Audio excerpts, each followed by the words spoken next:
Je te propose dans cet épisode qu'on crée ensemble un template qui nous servira d'exemple pour la partie authentification. En fait, ça sera un template qu'on pourra s'en servir pour se connecter ou bien s'enregistrer, faire une demande de réinitialisation de mot de passe, etc.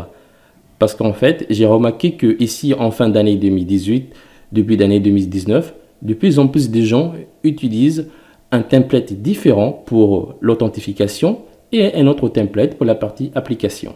Par exemple, ici dans Larasu, j'ai le formulaire pour se connecter qui ne ressemble absolument pas ici à l'application. Voilà. Et je te propose en fait qu'on crée ensemble cette manière-là. En fait, on a ici une couleur de fond avec un bleu dégradé. Et là, au centre, on a le formulaire. Alors, d'abord, ici, j'ai déjà fait en fait le PHP artisan make hot. Ici, j'ai ces deux lignes qui ont été rajoutées. Et pour l'instant, je vais le laisser comme ça. Et là, ici, dans l'application, je me rends dans Login. Et là, j'ai le formulaire de connexion. Comme tu vois ici, je n'utilise pas Bootstrap. J'ai viré Bootstrap de l'application. Et du coup, c'est comme ça. Pour commencer, je vais dupliquer le template default. Je duplique dans le même dossier. Et là, je l'appelle auth. Parce que ça nous servira pour la partie authentification. Alors, dans ce template-là, ici, je n'aurai pas besoin de la navigation. Je vais donc le virer. Je n'aurai pas besoin des composants Flash. À moins que, peut-être que si, hein, peut-être qu'on aura besoin. Et ici, par contre, je n'aurai pas besoin de ça. Voilà. Je fais comme ça, nickel. Alors là, je vois le style custom. Est-ce que j'ai oublié de le mettre ici? Non, il est là, custom. Du coup, ici, je vais le virer. Je vais aussi dans default. Et je le vire. Bien. Et ici, dans title, j'en enlève. Et là, ce qu'on pourrait faire, c'est mettre ici la directive id. Et là, on pourra mettre un nom. Par exemple, là, je mets title. Et ici, en deuxième paramètre, on mettra la valeur par défaut. C'est une valeur en fait qui s'affichera au cas où si j'ai oublié de mettre par exemple le titre. Là, par exemple, je peux mettre Superblog. Ça sera en fait le titre de l'application. Là, je vais pas mettre titre. Là, je vais plutôt mettre meta title. Je les copie. Et là, je retourne dans le fichier default. Et je vais le mettre ici. Voilà. Je l'enlève. Là, on est bon. Et puis, je vais dans le fichier login.blad.php. Je monte plus haut. Et là, je vais tout simplement enlever tout ça. Voilà. Je vire tout. Et là, si je réactualise, voilà, ça a été viré. Et ici, je mets auth. Je réactualise, il n'y a rien. Bien. Alors, d'abord, j'ai envie de mettre en fait la couleur par défaut. Ça sera une couleur dégradée. Alors, pour cela, je mets tout ça dans une div. Et là, je vais mettre une classe. La classe par défaut, ça sera par exemple BG pour couleur de fond. Et là, je mets par exemple login. Ou bien auth. Et nous allons créer cette classe. Je vais ici dans custom.scss. Je descends tout en bas. Je mets ici un point. Je colle ça. Et c'est par ici qu'on mettra en fait la couleur. Alors, je mets la propriété background image. Et comme image par défaut, je mets radial gradient. Alors, cette propriété en fait peut prendre plusieurs paramètres. Mais nous allons mettre seulement 3 paramètres. D'abord, je vais mettre en fait la forme.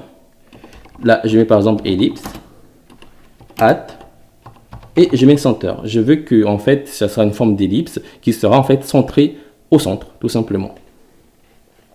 Et là, je mets un virgule, puis je mets un dièse, 0, 0, une couleur noire, je mets encore un dièse, 0, 0. Alors, ici, en fait, j'ai mis des 0, 0 parce que ici, en fait, il apparaît des paillettes. Comme ça, je pourrais cliquer ici et je pourrais choisir en fait la couleur que je souhaite. Là, par exemple, je monte ici. Et là, par exemple, ici, je mets un rouge, parce que j'aime bien la couleur rouge. Et ici, je mets un rouge clair. Alors, là, je vais un peu l'assombrir. Ouais, comme ça. Et là, si je reviens ici, j'attends que ça compile. Voilà, j'actualise. Là, je ne vois rien. C'est normal. Je reviens ici. Et là, si par exemple, je mets un div, je mets n'importe quoi. Et là, je vais mettre une couleur de fond. Je mets BG White. Et là, si je réactualise, alors là, ça apparaît de n'importe quoi, mais la couleur de fond ne s'applique pas. En fait, c'est normal parce que ici, on n'a pas mis en fait la largeur, enfin plutôt la hauteur. Moi, ce que j'aimerais bien faire, c'est que ici, j'aimerais bien en fait que la couleur de fond s'applique partout dans l'écran en fait. Et moi, ce que je fais toujours, c'est de mettre ici la classe HScreen. Et là, si j'actualise, voilà. Là, je vais couper ça. Et puis, je reviens ici. Là, je code ça à l'intérieur. Si là, j'actualise, il n'y a pas de souci. Alors, là, ici, je vais mettre un container. Et puis, je vais centrer tout cela. Même si je crois qu'on n'a pas besoin de faire ça, mais bon. Alors, moi, ce que j'aimerais bien faire, c'est que ici, je vais centrer le formulaire. Que ça soit vraiment au centre de l'écran, que ça soit de hauteur ou bien de largeur. Alors, pour ce faire, là, je vais enlever ce n'importe quoi. Et je vais mettre un div. Et là, je vais mettre une classe. Là, par exemple, je peux mettre ici center. Comme ça, ces classes-là vont me permettre de centrer tous les éléments. Et puis, je reviens ici. Et là, comme j'utilise du CSS, je vais mettre en fait la classe à l'intérieur. Comme ça, en fait, parce qu'en fait, si par exemple j'avais mis la classe center à l'extérieur, cela en fait aurait s'appliqué partout. Mais comme ici, je l'ai mis à l'intérieur, cela en fait va seulement s'appliquer ici à la classe center qui se trouve à l'intérieur de la classe BGHot. Alors là, je vais mettre une position. Et je le mets en absolu. Et puis je mets un top. Je veux que ça soit de 50%. Je mets aussi un left de 50%. Si là, je réactualise. Alors là, il n'y a rien. Je reviens ici. Et là, à l'intérieur, je mets encore un div. Ici, à l'intérieur, je mets la classe BG White. Et je mets un massWidth MD. Et là, ici à l'intérieur, je mets n'importe quoi. Si là, j'actualise.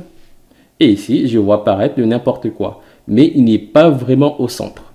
Alors, pour bien le centrer, je vais utiliser en fait la propriété CSS Transform.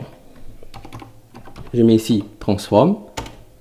Alors, en fait, je vais appliquer tout cela pour que ça soit accessible en fait dans tous les navigateurs. Là, ici, je mets Translate. Je mets simplement Translate. Et là, je vais mettre deux valeurs. D'abord, je mets moins 50%. Ici, de mémoire, je crois que c'est Y. Puis, je mets un virgule. Moins 50% de X. Si là, je réactualise.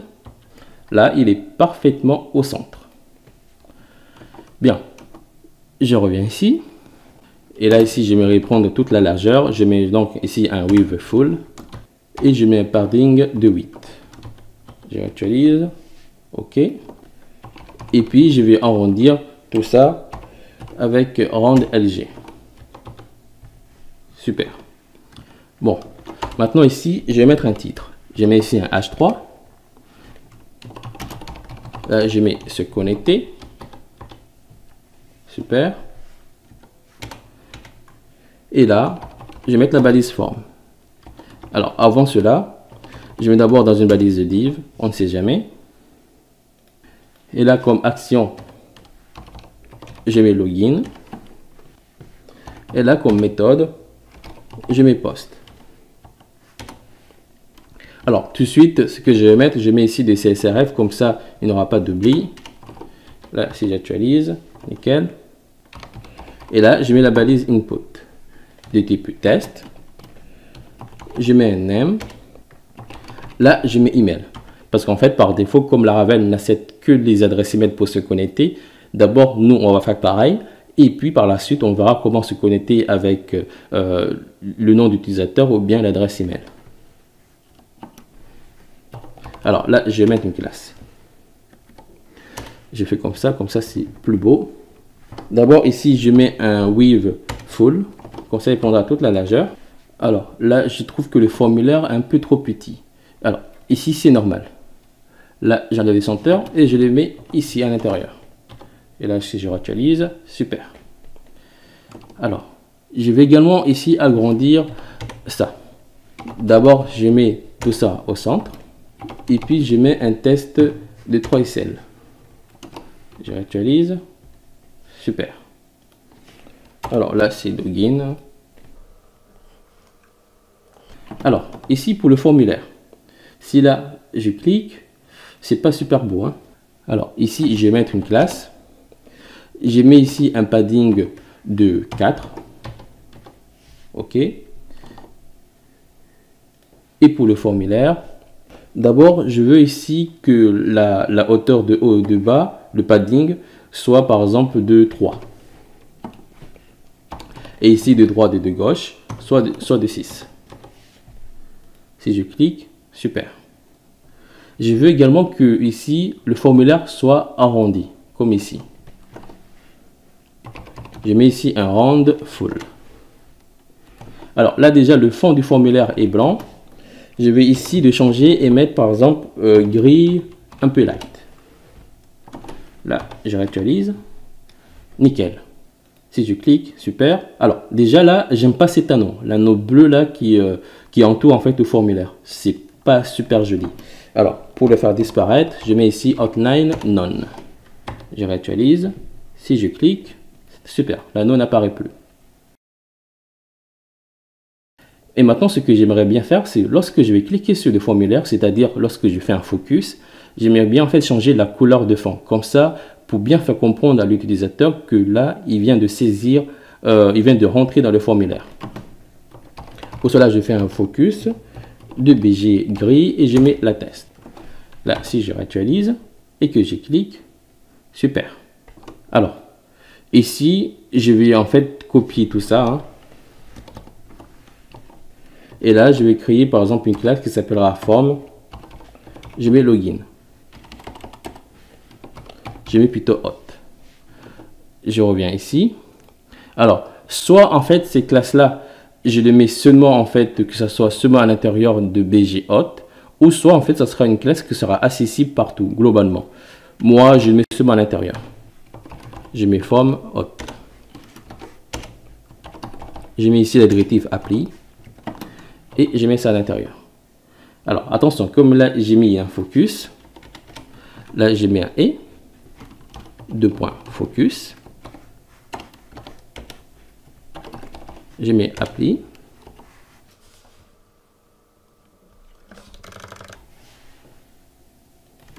Et là, je colle ça à l'intérieur.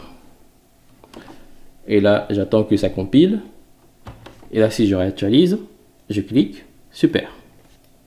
Alors, j'aimerais également que lorsque, par exemple, j'ai fait une erreur, j'aimerais en fait changer la couleur de fond de ça. Par exemple, lorsque j'ai mal saisi, par exemple, mon nom d'utilisateur ou bien je n'ai pas du tout saisi le nom d'utilisateur, ici, le formulaire apparaîtra en rouge clair.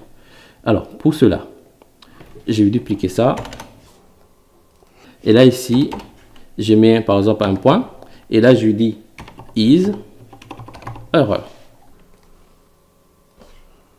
Et là, je mets red. Ici, j'ai mis un e.isError. Ici, pour rappel, le e représente la classe form hot. Et ici, le point isError, cela veut dire que lorsque ici le isError se trouve au même niveau que ici form error, ici, je vais appliquer directement ça. Si par exemple, je reviens ici, là par exemple, je mets isError. Je réactualise. Ici, on voit que c'est un peu rouge. Alors, ici, ça ne se voit pas trop, mais c'est rouge. Alors, si je reviens là, Et là, par exemple, je mets Red Light. Là, si je réactualise, voilà. Moi, ici, j'aime bien mettre la test. Comme ça, en fait, ça ne se voit pas trop, en fait. Je réactualise, super. Alors, ici, j'ai bien mis de et. Si, par exemple, j'avais pas mis ici de et, cela voudrait dire que ici, de isError, ça sera en fait une classe qui sera à l'intérieur de la classe, FromHot. Et comme ici, il se trouve en fait au même niveau isError, cela veut dire que ici, ça ne s'appliquera pas. Si par exemple là, je réactualise, ici, c'est redevenu comme avant. Si là, je reviens ici et je remets ici le et là, je réactualise, ici, voilà. Et ce que j'aime aussi faire, si là, je mets un border, et là aussi, je mets un border red, et là, si je réactualise, voilà. Là, on voit bien ici l'anneau rouge qui entoure le formulaire. Comme ça, on sait directement qu'il y a une erreur. Et si j'entre à l'intérieur, voilà, super. Du coup, ici, je peux enlever les isError. Voilà. En fait, c'est dans le cas où il y a une erreur. Par exemple, ce que je peux faire, ici, par exemple, là, je mets un echo. Je mets par exemple une condition, si isError, je mets la méthode first. Comme ça, si tu reçois une erreur qui a pour nom name, ici, je mets directement isError. Comme ça, la Laravel ne se prendra pas la tête lorsque ici, on a une erreur, le formulaire apparaîtra en rouge. Sinon, là, il n'y a pas d'erreur, du coup, c'est comme ça. D'ailleurs, là, je vais le copier et je le mets directement ici en bas. Et là, ici, je l'entoure, je mets dans une div, je le mets. Et pour être sûr que tout soit dans la même ligne, je mets un flex call. Et là, je mets ici un margin de haut de bas de 3, enfin de haut et de bas de 3. Et ici, je mets un paragraphe. Je mets 2 points message. Et là, je mets une classe. Je mets le test en rouge. Puis je mets le fond en gras. Alors, si je suis dans un petit écran, le test sera par exemple en test XS. Et si je suis dans un grand écran, le test sera en test SM. Voilà. Là, je suis tranquille. Du coup, je peux dupliquer ça. Comme ça, pour la partie mot de passe.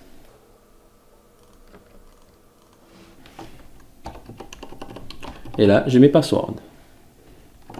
Là, je réactualise. Voilà. Ici, je peux rentrer mon nom d'utilisateur. Et là, mon mot de passe. Bien. Et on va aussi faire de même pour ici le bouton de connexion. Alors là, j'enlève ça. Ici, je mets un bouton. Là, je mets se connecter. Ici, je mets une classe. Je mets de haut et de bas. Cette fois-ci, je mets de 4. Et de droite, de gauche, de 6. Je veux qu'il prenne toute la largeur. Comme couleur de fond, je mets red, dark. Je réactualise. Alors ici, je veux que les tests sont blancs. Je veux que les tests sont en gras. Et là, je veux que les tests sont en edge. Et puis, on n'oublie pas ici de tout arrondir. Alors, je trouve en fait que c'est un peu trop collé. Alors, là, je mets plutôt ici 5.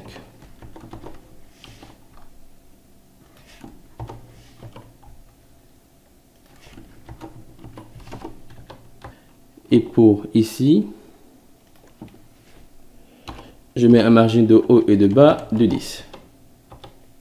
Super. Et voilà. Ici, on a notre formulaire pour se connecter. Comme tu vois, c'est très joli comme ça. Du coup, on pourrait ici utiliser le même formulaire pour se connecter que pour en fait s'enregistrer. Comme ça, on est tranquille.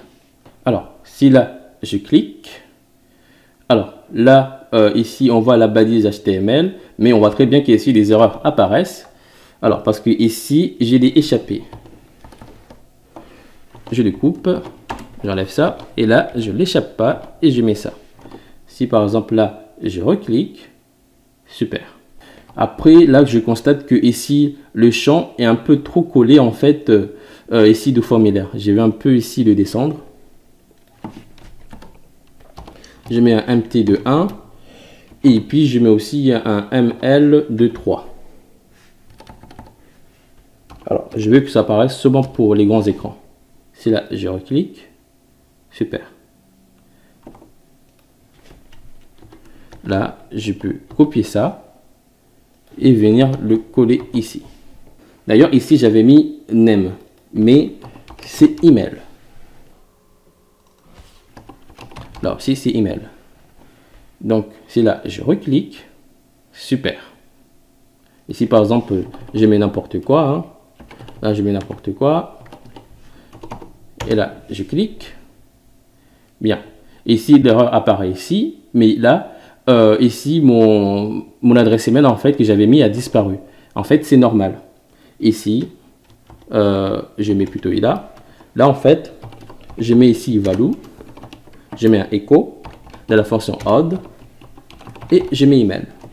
Là, si je réactualise, là, on va tester. Si là, je mets cette adresse email, je mets mot de passe différente. Là, si je clique, voilà. Ici, je n'ai plus d'erreur pour le mot de passe, mais par contre, là, il ne me reconnaît pas cette adresse email. Si là, je ne mets pas de mot de passe, je clique, voilà. Super. Ici, on a notre formulaire qui marche très bien.